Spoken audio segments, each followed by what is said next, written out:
سب سے پہلے ہر قسم کی حمد و ثنا، بڑائی و بزرگی و کبریائی اس وحدہ لا شریک خالق کائنات مالک ارض و سما کے لیے لائق و زیبا ہے، جو ہمارا مربی و پالنہار ہے، جس نے ہم تمام بنی نوع انسان کو اس دار فانی کے اندر اشرف المخلوقات بنا کر کے بھیجا۔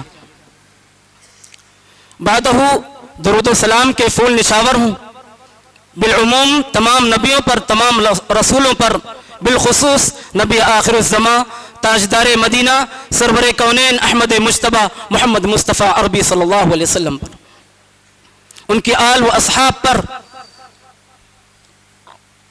رحمتوں اور بخشش کی دعائیں ہوں، محدثین کرام پر، ائمہ اعظام پر، جن کی محنتوں اور کاوشوں کا یہ نتیجہ اور ثمرہ ہے کہ اسلام ہر طرح کی بدعت و خرافات سے پاک ہو کر ہم تک پہنچا۔ عزیزان گرامی، بزرگوں، بھائیوں، عزیز بچوں، پردہ نشین میری ماں اور بہنوں، آج کے اس خطبہ جمعہ میں آپ تمام شریک جمعہ کا خیر مقدم ہے۔ موضوع خطابت ہے اخلاص کی اہمیت۔ موضوع کی وضاحت کرنے سے پہلے رب کائنات سے دعا گو ہوں کہ بار الہ حق بات کہنے اور سب سے پہلے ہمیں، اس کے بعد سننے والے تمام لوگوں کو اس پر مکمل طور سے عمل کرنے کی توفیق عطا فرما، آمین یا رب العالمین۔ آئیے سب سے پہلے ہم دیکھتے ہیں کہ اخلاص کا معنی اور مفہوم کیا ہے۔ اخلاص یہ عربی گرامر کے حساب سے، عربی قاعدے کے حساب سے خلص یخلص خلوصا، جس کا معنی ہے صاف کرنا، صاف ہونا، ملاوٹ سے زائل ہونا، یعنی کسی قسم کی ملاوٹ نہ ہو، خالص ہو۔ اور اصطلاح میں اخلاص کا معنی یہ ہے کہ ہر وہ عمل جو صرف اللہ رب العالمین کے لیے کیا گیا ہو اس کو اخلاص کہا جاتا ہے۔ اعمال کے قبولیت کے لیے دو بنیادی شرطیں ہیں، ہمارے لیے بے حد ضروری ہیں۔ دو بنیادی شرطیں ایسی ہیں جو ہمارے لیے بے حد ضروری ہیں، اس کے بغیر ہمارے عمل چاہے وہ پہاڑ کے برابر ہوں بارگاہ الہی میں قابل قبول نہیں ہیں۔ اور اس میں سے اگر ایک کا بھی خاتمہ ہوا، ایک کا فقدان ہے، تو بھی بارگاہ الہی میں ہمارا عمل قابل قبول نہیں ہے۔ کیا شرطیں ہیں؟ سب سے پہلی شرط اخلاص۔ اعمال میں سب سے پہلی شرط کیا ہے؟ اخلاص۔ اور دوسری شرط اعمال کا سنت کے موافق ہونا، سنت کے مطابق ہونا۔ یہ دو بنیادی اہم شرط ہیں جس کا پایا جانا ہمارے عملوں میں بے حد ضروری ہے۔ ہمارے اعمال اگر ان دو شرطوں سے خالی ہیں یا ان میں سے ایک بھی شرط خالی ہے تو ہمارا عمل بارگاہ الہی میں قابل قبول نہیں ہے۔ اور رب کائنات نے ان دو شرطوں کو اپنے مقدس کلام کے اندر مختلف آیات میں اس کا تذکرہ کیا ہے۔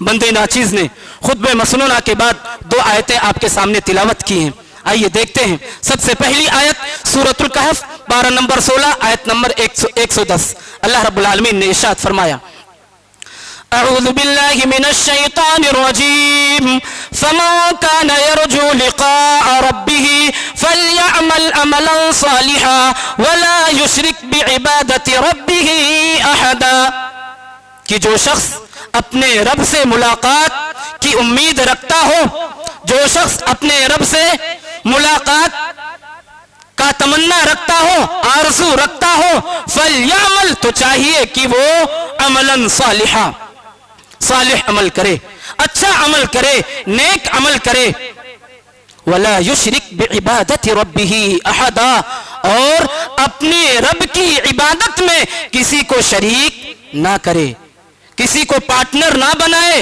جو بھی عبادت کرے رب کی وہ صرف رب کی ہو، رب کے ساتھ کسی کو شریک اور ساجھیداری اور پارٹنر نہ بنائے۔